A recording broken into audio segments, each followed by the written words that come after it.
Well, good evening, friends and neighbors. We've got a Groma Kolibri on the bench today, and we got another one next to it. This one is going to be good. This one took a little bit of effort to get dialed in and whatnot, but this one is going to be a whole other story. So we'll just take a quick look at this. These are my first Kolibris, and I kind of avoided the hype train for a long time because they were super overpriced, and you know, everybody wanted them. It was the cool hipster thing to do, to buy a Kolibri. And yeah, it's a great typewriter. So while you know, the ultra hipster in me is like shying away from the hipster things, this is a really good machine to use, and I'm very happy with it. I need to get it dialed in a little bit more, but today we're here to talk about the silent return spring. Now this, look at, you see that S? Yeah, that's a big problem with this one. This machine has a nice and quiet silent return, and this one, it did not. It was very noisy, and it made a huge grinding sound. And so after digging around, one of the other members of our group was able to spot a couple of things that had to be done to fix the silent return spring. First thing you have to do is break the typewriter in half. Now, you got to take the carriage off. Now, on his machine, he noticed he had a couple of issues. Mine only had one of the issues, but I'll show you guys right here. His had this is the backspace arm. When you push the backspace, it moves over. His was dragging on the escapement gear, and it was creating a little bit of a rub sound. So you can form that little finger piece that's sticking out here. Let me get this little guy that's right here. That'll clear you some space, as long as the backspace still catches the pawl and it pushes.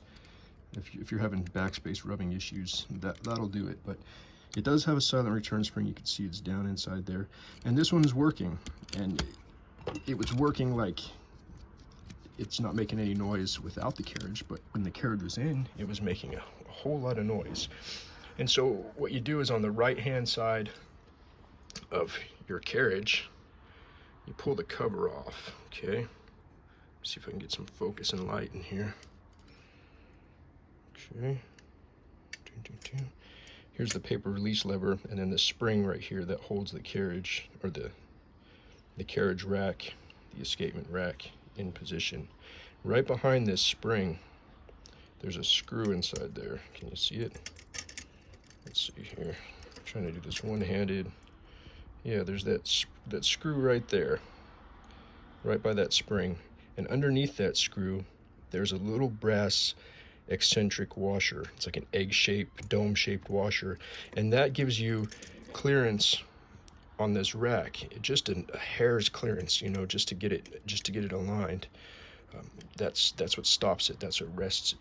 So in my case, the backspace was fine. I didn't have to do any adjusting on that. But as soon as I loosened up that screw and moved that eccentric, you could see it's kind of like right where my thumb is, that little washer, that thick oblong washer. I moved it to a fatter part of that eccentric, and it pushed this just enough to align this rack with your escapement gear, and it fixed all the noise. There's no more noise on this when it returns. So that's very cool thing that he found, because I would have been digging around for days trying to take apart this spring and whatnot. So I'm glad that he was able to point me in the direction of that eccentric screw. This machine's going to go together fine. It had a lot of issues, a lot of little adjustment issues, mostly in the ribbon lift area, mixed with the key, this bar right here that lifts the ribbon lift. It was just not correct, and anytime you would push on these keys, it would stop about halfway, and that's all you would get. Your keys wouldn't go any further, or I mean, they would, but it was super hard to push down the keys, because this thing was going about that much, stopping, and then anytime you pushed more, it would just fight up against that. So this thing was a major flaw in this particular model, this personal typewriter. I also got this as part of the package deal, this other Kolibri. Now this one's a good machine. I mean, it's really good, but if you notice, any key you press, the S falls too, because if you come in here and look closer, you can see right there, that's the S guy.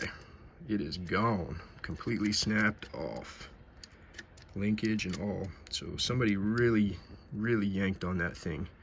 Probably they were trying to fix that spring underneath it, get that spring hooked back up, or they were trying to fix the linkage in there, and they couldn't quite do it, so they just snapped the whole thing off. And that's going to be fun.